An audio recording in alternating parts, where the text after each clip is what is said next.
नमस्कार, प्रणाम, जय हिंद फ्रेंड्स। मैं प्रभाकर सर और आप देख रहे हैं Prabhakar academy YouTube channel. Friends, इस वीडियो में हम लोग डिस्कस करेंगे संज्ञा और सर्वनाम की जो थ्योरी है उसको डिस्कस किया जाएगा। फ्रेंड्स, अगर आप एग्जामिनेशन देने जा रहे हैं किसी भी स्टेट के टेट का, तो ये वीडियो आपके लिए बहुत ही हेल्पफुल होने वाली है फ्रेंड्स।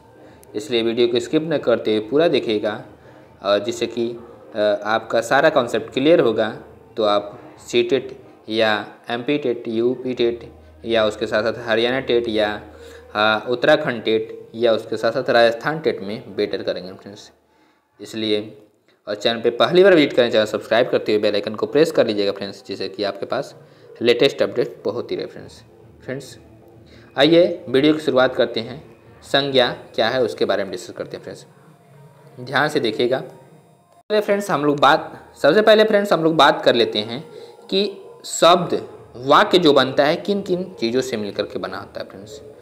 जो शब्द है, वर्डों के सार्थक समूह को शब्द कहते हैं। क्या कहते हैं? वर्डों के सार्थक समूह को शब्द कहते हैं फ्रेंड्स। ठीक है। और जो संज्ञा, सर्वनाम, क्रिया विशेषण, क्रिया विशेषण, समुच्चय बोधक, संबंध बोधक और विस्मयादि बोधक, इन शब्दों के मतलब चीज़ों से मिलकर के क्या बनता है? तो वाक्य बनता है फ्रेंड्स। ठीक है। विकारी शब्द में क्या क्या आ जाएगा? तो वो संज्ञा, सर्वनाम और क्रिया और विशेषण विकारी शब्द में आ जाएगा फ्रेंड्स। और अविकारी शब्द में, अव्यय में क्या आ जाएगा? तो क्रिया विशेषण और समुच्चय बोधक, संबंध बोधक, विस्मयादि बोधक, ये सब अविकारी शब्द में आ जाएगा फ्रेंड्स। शब्द को दो भागों में बांटा गया है, एक विकारी शब्द, एक क्या होता है? अविकारी शब्द। ठीक है फ्रेंड्स, यहाँ से हम लोगों ने बातें कर लिया। अब हम लोग आगे प्रोसीड करते हैं। क्या है? ध्यान देखिए फ्रेंड्स। शब्द भाषा की सबसे छोटी सार्थक इकाई है। शब्द क्या है? भाषा की सबसे छोटी सार्थक इकाई है, मतलब जिसका कोई अर्थ निकलता है तो उसको सार्थक बोला जाता है फ्रेंड्स। वैसे तो भाषा की सबसे छोटी इकाई वर्ड होती है, बट सार्थक इकाई की बात बोला जाएगा तो वो शब्द होगा फ्रेंड्स। वर्ड से क्या बनता है सबसे उसके बाद? तो शब्द बनता है, शब्द से पद बनता है, पद से पदबंध बनता है, पदबंध से वाक्यांश और वाक्यांश से वाक्य बनता है फ्रेंड्स। ठीक है। ये एक वाक्य का क्या होता है? स्ट्रक्चर होता है कि वर्ड से शब्द, शब्द से पद, पद से पदबंध, पदबंध से वाक्यांश और वाक्यांश से वाक्य बनता है फ्रेंड्स। अब हम लोग आगे डिस्कस करते हैं। ध्यान से देखिएगा फ्रेंड्स। संज्ञा क्या है? नाउन। इसको इंग्लिश में नाउन बोलते हैं फ्रेंड्स। जब भी आप इंग्लिश पढ़ें या हिंदी पढ़ें या संस्कृत पढ़ें तो इसको आप कंपेयर करके पढ़िएगा। जब कंपेयर करके पढ़ेंगे तो आपको बहुत अच्छा लगेगा और आसानी से सारी चीज़ें सीख जाएंगे। संज्ञा के कितने भेद हैं? तो संज्ञा के 5 भेद हैं। पहला क्या है फ्रेंड्स? व्यक्तिवाचक संज्ञा, दूसरा द्रव्यवाचक संज्ञा, और तीसरा क्या? समूहवाचक संज्ञा, और क्या ये? जातिवाचक संज्ञा और भाववाचक संज्ञा। ऐसे संज्ञा के 5 भेद होते हैं। अब इसको हम लोग उदाहरण के अकॉर्डिंग समझते हैं फ्रेंड्स। संज्ञा के भेद 5 होते हैं, एक एक करके समझेंगे फ्रेंड्स। व्यक्तिवाचक संज्ञा। व्यक्तिवाचक संज्ञा क्या होता है? इसकी परिभाषा क्या होती है? ध्यान से समझिएगा फ्रेंड्स। जिस शब्द से किसी एक वस्तु या व्यक्ति का बोध होता है उसे व्यक्तिवाचक संज्ञा कहते हैं। उदाहरण में क्या आ जाएगा फ्रेंड्स? श्याम, पूर्व, भारत, भारतीय, भूमध्य सागर, गंगा, हिमालय, प्रयागराज, रामचरितमानस, जुलाई, सोमवार, होली, दिवाली, देवनागरी इत्यादि, ये सब क्या है? तो व्यक्तिवाचक संज्ञा हैं। बिहार टेट में 2011 में पूछा गया था फ्रेंड्स, 1st to 5th में। आइए नेक्स्ट पॉइंट क्या फ्रेंड्स? जातिवाचक संज्ञा। जातिवाचक संज्ञा किसको कहते हैं? जिन संज्ञाओं से एक ही प्रकार की वस्तुओं का अथवा व्यक्तियों का बोध होता है उसे जातिवाचक संज्ञा कहते हैं। जैसे बहन, मंत्री, घोड़ा, गाय, मकान, कुर्सी, पुस्तक, तूफान, बिजली, वर्षा, भूकंप, ज्वालामुखी, फल, आँख, कान, हाथ, पैर इत्यादि, ये सब क्या है फ्रेंड्स? जातिवाचक संज्ञा है। नेक्स्ट पॉइंट को प्रोसीड करते फ्रेंड्स। क्या है? भाववाचक संज्ञा। भाववाचक संज्ञा किसे कहते हैं फ्रेंड्स? जिस संज्ञा शब्द से व्यक्ति या वस्तु के गुण या धर्म, दशा अथवा व्यापार का बोध होता है उसे हम भाववाचक संज्ञा कहते हैं। जैसे क्या? बुढ़ापा, लड़कपन, दासत्व, ममत्व, गर्मी, कठोरता, मिठास, घबराहट, सजावट, मार, दौड़, सामीप्य, शाबाशी, नैकट्य, ये सब क्या है? भाववाचक संज्ञा है फ्रेंड्स। और ये यूपी टेट 6 to 8 में पूछा गया था फरवरी 2014 में फ्रेंड्स। नेक्स्ट पॉइंट की ओर प्रोसीड करते हैं, ध्यान देखिएगा। समूहवाचक संज्ञा क्या है फ्रेंड्स? जिस संज्ञा से वस्तु अथवा व्यक्ति के समूह का बोध होता है वहाँ पे समूहवाचक संज्ञा होता है फ्रेंड्स। जैसे सभा, दल, गिरोह, गुच्छा, कुंज, मंडल, घौद, स्तबक, मंजरी, गुलदस्ता, कक्षा, बाजार, सेना इत्यादि, ये सब समूहवाचक संज्ञा है फ्रेंड्स। द्रव्यवाचक संज्ञा क्या फ्रेंड्स है? जिस संज्ञा से नाप तौल वाली वस्तु का बोध होता है उसे हम द्रव्यवाचक संज्ञा कहते हैं। लोहा, सोना, चांदी, दूध, पानी, तेल, तेजाब, मिट्टी, आटा इत्यादि क्या है फ्रेंड्स? द्रव्यवाचक संज्ञा है। नेक्स्ट पॉइंट की ओर प्रोसीड करते हैं, ध्यान देखिएगा फ्रेंड्स। सर्वनाम, जो शब्द संज्ञा के स्थान पे यूज किए जाते हैं उसे हम सर्वनाम कहते हैं। क्या कहते हैं फ्रेंड्स? जो शब्द संज्ञा के स्थान पे यूज किए जाते हैं, प्रयोग किए जाते हैं, उसे हम सर्वनाम कहते हैं। अब सर्वनाम कितने टाइप्स के होते हैं फ्रेंड्स? तो सर्वनाम जो होते हैं 6 टाइप्स के होते हैं। कौन कौन से हैं? पुरुषवाचक सर्वनाम पहला, दूसरा निजवाचक सर्वनाम, तीसरा अनिश्चयवाचक सर्वनाम, चौथा निश्चयवाचक सर्वनाम, पांचवा संबंधवाचक और छठवां क्या है? प्रश्नवाचक सर्वनाम। तो ये 5 प्रकार के सर्वनाम होते हैं फ्रेंड्स। सर्वनाम किसे कहते हैं? तो जो शब्द संज्ञा के स्थान पर यूज किए जाते हैं, प्रयोग किए जाते हैं, उसे सर्वनाम कहते हैं फ्रेंड्स। अब पुरुषवाचक सर्वनाम में 3 पार्ट में बटे हुए हैं। क्या? उत्तम पुरुष, मध्यम पुरुषवाचक सर्वनाम और अन्य पुरुषवाचक सर्वनाम। सर्वनाम किसको कहा जाता है? एक बार फिर से इसका डिफिनेशन को डिस्कस कर लेते हैं। क्या है? संज्ञा के स्थान पर प्रयुक्त होने वाले शब्द सर्वनाम कहलाता है। सर्वनाम के कुल 6 भेद होते हैं फ्रेंड्स। ये यूपी टेट 1 to 5 में 2011 में नवंबर में पूछा गया फ्रेंड्स। जो जब फर्स्ट बार यूपी टेट इंट्रोड्यूस किया गया था तभी ये पूछा गया था। हिंदी में कुल 11 सर्वनाम है। मैं, तू, आप, यह, वह, जो, सो, कोई, कुछ, कौन, क्या, ये सब क्या है? हिंदी के सर्वनाम है फ्रेंड्स। सर्वनाम ऐसे विकारी शब्द हैं जिनमें लिंग के प्रभाववश विकार उत्पन्न नहीं होता है फ्रेंड्स। अब ध्यान से समझिएगा फ्रेंड्स, सर्वनाम के भेद और उदाहरण के साथ समझिएगा फ्रेंड्स। सर्वनाम के भेद, पुरुषवाचक सर्वनाम में 3 सर्वनाम आते हैं। क्या? उत्तम पुरुषवाचक सर्वनाम, मध्यम पुरुषवाचक सर्वनाम और थर्ड क्या है? अन्य पुरुषवाचक सर्वनाम। तो उत्तम पुरुषवाचक सर्वनाम में कौन कौन से उदाहरण आते हैं? तो मैं, मेरा, हम, हमारा, ये सब उत्तम पुरुषवाचक सर्वनाम आ जाएगा। मध्यम पुरुषवाचक में क्या हो जाएगा? तू, तुम, आप, ये सब आता है। और अन्य पुरुषवाचक सर्वनाम में वह और वे आता है उदाहरण में। नेक्स्ट पॉइंट की ओर प्रोसीड करते हैं फ्रेंड्स। निजवाचक सर्वनाम, निजवाचक सर्वनाम में कौन से उदाहरण आते हैं? तो स्वतः, अपने आप, खुद, आप, ही, ये सब क्या आते हैं? निजवाचक सर्वनाम। और निश्चयवाचक सर्वनाम क्या है? तो कोई, कुछ, ये अनिश्चयवाचक सर्वनाम हो जाएगा। क्या हो जाएगा फ्रेंड्स? अनिश्चयवाचक सर्वनाम में कोई और कुछ रहेगा तो अनिश्चयवाचक रहेगा। क्या रहेगा? अनिश्चयवाचक रहेगा फ्रेंड्स। संबंधवाचक में क्या हो जाएगा? तो जो और सो हो जाएगा। प्रश्नवाचक में कौन और क्या हो जाएगा फ्रेंड्स। नेक्स्ट पॉइंट की ओर प्रोसीड करते हैं, ध्यान से देखिएगा। आगे फ्रेंड्स हम लोग क्रिया के बारे में डिस्कस करते हैं। क्रिया क्या होता है? तो जिस शब्द से किसी कार्य के करने या होने का पता चलता है तो उसे हम क्रिया कहते हैं फ्रेंड्स। जिस शब्द से किसी काम का करना या होना पाया जाए उसे क्रिया कहते हैं। जैसे खाना, पीना, दौड़ना, लिखना, सोना, रोना, हंसना, गाना, ये सब क्रिया है फ्रेंड्स। क्रिया के मूल रूप को धातु कहते हैं। धातु प्रायः क्रिया के सभी रूपों में पाया जाता है। क्रिया के सभी रूपों में धातु पाया जाता है फ्रेंड्स। रचना के आधार पर सकर्मक एवं अकर्मक क्रिया के 2 भेद होते हैं। क्रिया के 2 भेद होते हैं। कौन कौन? सकर्मक और अकर्मक। क्रिया सकर्मक मतलब जो कर्म के साथ रहेगा तो उसे सकर्मक बोलेंगे। अकर्मक, अ का मतलब नहीं होता है, कर्मक मतलब कर्म के साथ नहीं रहेगा। जो कर्म के साथ नहीं रहेगा उसे अकर्मक बोलेंगे फ्रेंड्स। क्रिया के से संबंधित महत्वपूर्ण तालिका क्या है? तालिका के अकॉर्डिंग हम लोग टेबल के अकॉर्डिंग समझेंगे क्रिया को। क्रिया के भेद कितने होते हैं तो परिभाषा और उदाहरण को समझेंगे। क्रिया के प्रेरणार्थक क्रिया पहला क्या है?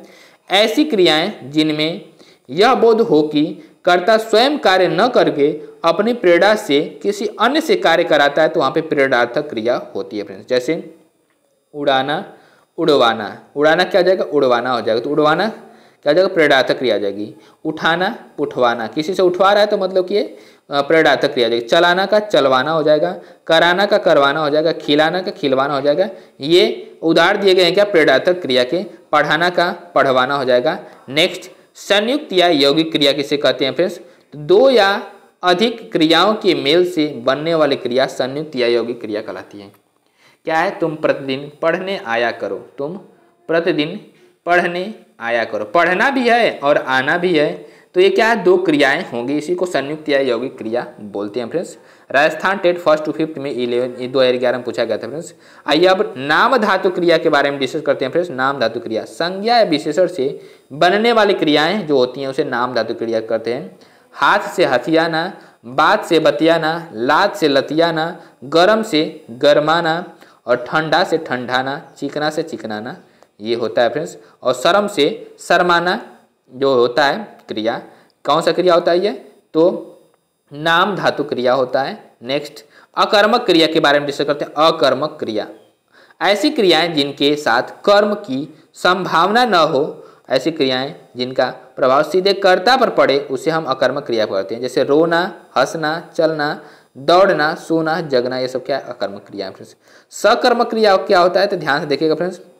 सकर्मक क्रिया ऐसी क्रियाएं जिनके साथ कर्म की संभावना हो या ऐसी क्रियाएं जिनका प्रभाव सीधे कर्ता पर न पड़े, कर्म पे पड़े, तो उसे सकर्मक क्रिया बोलते हैं फ्रेंड्स। जैसे खाना, पीना, तोड़ना, काटना, पकाना, उठाना, मारना, पीटना, बजाना, लिखना, पढ़ना, तड़पना, ये सब क्या है? ये सकर्मक क्रिया है friends. UK TET Uttarakhand TET जनवरी 2011 में पूछा गया फ्रेंड्स। आइए नेक्स्ट पॉइंट की ओर प्रश्न करते हैं, ध्यान से देखिएगा। संयुक्त क्रिया से संबंधित महत्वपूर्ण तालिका क्या है? संयुक्त क्रिया के भेद, परिभाषा, उदाहरण। आरंभ बोधक क्रिया क्या है? तो जब संयुक्त क्रिया से क्रिया के आरंभ होने का बोध होता है तो उसे संयुक्त आरंभ क्रिया बोध कहते हैं, बोधक क्रिया बोलते हैं। रहीम जाने लगा, सीता खाने लगी, पानी बरसने लगा, इसे आरंभ बोधक क्रिया बोलते हैं फ्रेंड्स। नेक्स्ट पॉइंट के बारे में, नेक्स्ट पॉइंट के बारे में प्रोसीड करते हैं। समाप्ति बोधक क्रिया जब संयुक्त क्रिया से मुख्य क्रिया की पूर्णता, व्यापार की समाप्ति का बोध हो। नोट क्या? धातु के आगे चुकना जोड़ने से समाप्ति बोधक संयुक्त क्रियाएं बनती हैं।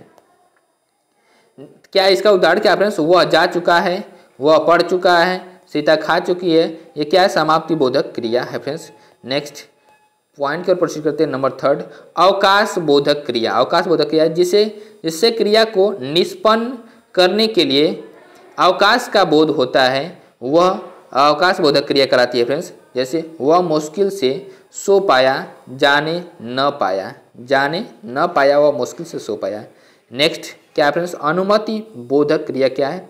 जिससे कार्य करने की अनुमति दिया जाए का बोध हो, वहाँ पे अनुमति बोधक क्रिया होती है। मुझे पढ़ने दो, मुझे गाने दो, मुझे हंसने दो। जब कार्य करने की अनुमति मिलेगी तभी वो काम करेगा, तो इसे अनुमति बोधक क्रिया कहते हैं फ्रेंड्स।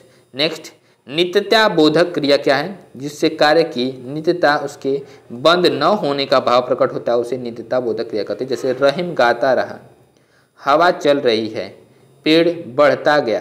नेक्स्ट पॉइंट कर प्रोसीड करते हैं फ्रेंड्स। आवश्यकता बोधक क्रिया क्या है?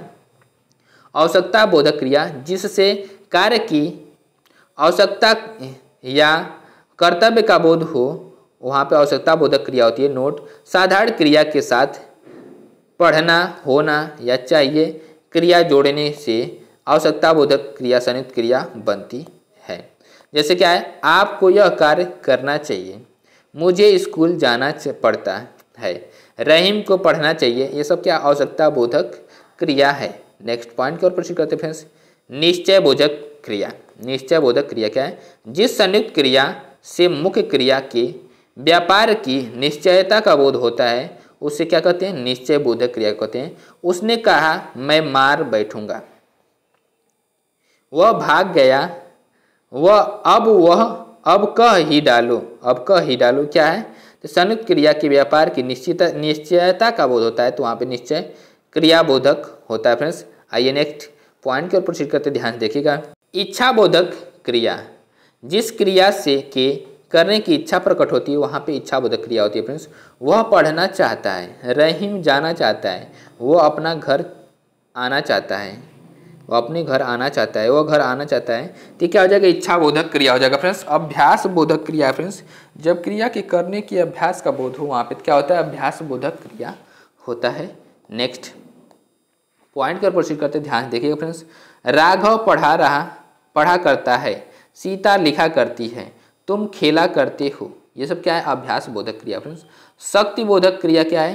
तो जब कार्य करने की शक्ति का बोध हो तो उसे शक्ति बोधक क्रिया कहते हैं। जैसे वह गा सकती है, तुम पढ़ सकते हो, सीता चल सकती है, ये तो शक्ति बोधक क्रिया है। नेक्स्ट क्या है फ्रेंड्स? ध्यान से देखिए फ्रेंड्स, पुनरुक्ति बोधक क्रिया, जब दो समानार्थक क्रियाओं का संयोग होता है तो वहाँ पे पुनरुक्ति बोधक क्रिया कहते हैं। राधा पढ़ा लिखा करती है, राघव यहाँ जाया करता है, मनुष्य को आपस में मिलते जुलते रहना चाहिए। ये क्रिया के सारे पार्ट थे फ्रेंड्स। अब हम लोग विशेषण के बारे में डिस्कस करते हैं। विशेषण के 4 पार्ट होते हैं। कौन कौन से पार्ट होते हैं? तो विशेषण के 4 पार्ट होते हैं। संख्यावाचक विशेषण, परिमाणवाचक विशेषण, सर्वनामिक विशेषण, गुणवाचक विशेषण। आइए इसके परिभाषा को डिस्कस करते हैं। संज्ञा या सर्वनाम की विशेषता बताने वाले शब्द को विशेषण कहते हैं। विशेषण जिस शब्द या संज्ञा या सर्वनाम की विशेषता बताता है उसे विशेष्य कहते हैं। यदि विशेष्य कैसे कहते हैं? जिस संज्ञा या सर्वनाम की विशेषता बताता है तो उसे विशेष्य कहते हैं फ्रेंड्स। यदि विशेषण विशेष्य के पूर्व आता है तो उसे विशेष्य विशेषण, एवं यदि विशेष्य के बाद आता है तो उसे विधेय विशेषण कहते हैं। नेक्स्ट पॉइंट की ओर प्रोसीड करते हैं फ्रेंड्स। जैसे क्या है? जैसे कि विशेष्य विशेषण का काला घोड़ा तेज दौड़ता है, तो ये विशेष्य विशेषण हो जाएगा। विधेय विशेषण क्या हो जाएगा? मोहन का पुत्र चतुर है, मोहन का पुत्र चतुर है, तो ये विधेय विधेयक हो जाएगा, विधेय विशेषण हो जाएगा फ्रेंड्स। विशेषण से संबंधित महत्वपूर्ण तालिका क्या है? टेबल क्या है? ध्यान से देखिएगा फ्रेंड्स। विशेषण के भेद और परिभाषा उदाहरण। गुणवाचक विशेषण, गुणवाचक विशेषण क्या है? तो गुण, दोष, दशा, स्वभाव आदि का बोध कराने वाले विशेषण शब्द गुणवाचक विशेषण हैं। उदाहरण क्या फ्रेंड्स? अच्छा बुरा, नया पुराना, सुंदर पीला, लाल दुबला पतला, भला बुरा, सच्चा झूठा, पूर्वी, ब्याई, दानी, घना आदि, ये सब क्या है? गुणवाचक विशेषण के उदाहरण हैं फ्रेंड्स। नेक्स्ट पॉइंट की ओर प्रोसीड करते ध्यान से देखिएगा। नेक्स्ट दूसरा पॉइंट क्या फ्रेंड्स? सार्वनामिक विशेषण। पुरुषवाचक और निजवाचक सर्वनाम मैं, तू, वह के अतिरिक्त अन्य सर्वनाम जब किसी संज्ञा के पहले आते हैं तब वे सार्वनामिक विशेषण कहलाते हैं। जैसे यह घर, घर के पहले संज्ञा के पहले तो यह सर्वनामिक विशेषण हो जाएगा। वह घर, ये क्या हो जाएगा? वो सार्वनामिक वह विशेषण हो जाएगा। कोई नौकर, नौकर मतलब संज्ञा के पहले आ गया तो सार्वनामिक विशेषण। ऐसा आदमी, तो ऐसा क्या हो जाएगा? सर्वनामिक। कैसा आदमी, कैसा सर्वनामिक विशेषण हो जाएगा क्योंकि आदमी के पहले संज्ञा के पहले आए, जैसे देश आदि आते हैं। नेक्स्ट परिणाम वाचक विशेषण की ओर प्रोसीड करते हैं फ्रेंड्स। परिणाम वाचक विशेषण, माप तौल का बोध कराने वाले विशेषण परिणाम वाचक विशेषण कहलाते हैं। ये 2 प्रकार के होते हैं। फर्स्ट निश्चित परिणाम बोध और दूसरा क्या है? अनिश्चित परिणाम वाचक बोध वाचक विशेषण। मिश्रित परिणाम क्या फ्रेंड्स? निश्चित वाले में क्या हो जाएगा? निश्चित परिणाम में 2 शेर, 5 मीटर, 10 हाथ, 4 गज, 3 किलो, 8 पात्र इत्यादि। अनिश्चित परिमाण क्या हो जाएगा फ्रेंड्स? तो बहुत, सब, ढेर सारा, पूरा, महत्वपूर्ण इत्यादि, ये सब क्या हो जाएगा? तो ये अनिश्चित में आ जाएगा फ्रेंड्स। नेक्स्ट संख्यावाचक विशेषण की ओर प्रोसीड करते हैं। संख्यावाचक विशेषण, जिन शब्दों से संज्ञा या सर्वनाम की संख्या लक्षित हो उसे संख्यावाचक विशेषण कहते हैं। इसके भी 2 भेद होते हैं, निश्चित संख्यावाचक विशेषण और दूसरा क्या है? अनिश्चित संख्यावाचक विशेषण। अब निश्चित में क्या आ जाएगा? 1, 2, 3, पहला, दूसरा, तीसरा, दूना, तिगुना, चौगुना, दोनों, तीनों, चारों, प्रत्येक, हर एक, 2, 2, 4, 4 आदि हैं। अनिश्चित संख्यावाचक विशेषण क्या हो जाएगा फ्रेंड्स? ध्यान से देखिएगा फ्रेंड्स। विशेषण की विशेषता बताने वाले शब्द को प्रविशेषण कहते हैं। प्रविशेषण किसे कहते हैं? जो विशेषण की विशेषता बताता है उसे प्रविशेषण कहते हैं फ्रेंड्स। जैसे चाय बहुत गर्म है, चाय गर्म है लेकिन गर्म की विशेषता बता रहा है तो बहुत है, तो क्या आ जाएगा? चाय बहुत गर्म है तो बहुत जो होगा प्रविशेषण हो जाएगा। यहाँ बहुत शब्द प्रविशेषण है फ्रेंड्स। नेक्स्ट पॉइंट क्या है? ध्यान से देखिएगा फ्रेंड्स। विशेषण की 3 अवस्थाएं होती है, मूलावस्था, उत्तरावस्था, उत्तमावस्था। अवस्थाओं से संबंधित उदाहरण दृष्टि क्या है? ध्यान से देखिएगा फ्रेंड्स। यहाँ पे दिया हुआ है फ्रेंड्स, मूलावस्था और उत्तरावस्था और उत्तमावस्था, पॉजिटिव डिग्री, कंपैरेटिव डिग्री और सुपरलेटिव डिग्री। सरल, सरल सरलतर सरलतम, श्रेष्ठ श्रेष्ठतर श्रेष्ठार श्रेष्ठम, और कठिन का कठिनतर कठिनतम, मधुर का मधुरतर मधुरतम, महान का महानतर महानतम। नेक्स्ट पॉइंट कर प्रोसीड करते हैं, ध्यान से देखिएगा फ्रेंड्स। निश्चित संख्यावाचक विशेषण के प्रायः दो भेद माने जाते हैं। पूर्णांक बोधक निश्चित संख्यावाचक 2, 4, दोनों, तीनों आदि होते हैं फ्रेंड्स। अपूर्णांक बोधक निश्चित संख्यावाचक विशेषण सवा, आधा, पौना, साढ़े इत्यादि। फ्रेंड्स वीडियो को हम यहीं पे एंड करते हैं। वीडियो को देखने के लिए बहुत बहुत धन्यवाद। और चैनल पे पहली बार विजिट करें, चैनल को सब्सक्राइब करते हुए बेल आइकन को प्रेस कर लीजिएगा फ्रेंड्स, जिससे कि आपके टीचिंग एग्जाम से रिलेटेड सारे वीडियो के नोटिफिकेशन मिलते रहें फ्रेंड्स। नमस्कार, गुड नाइट।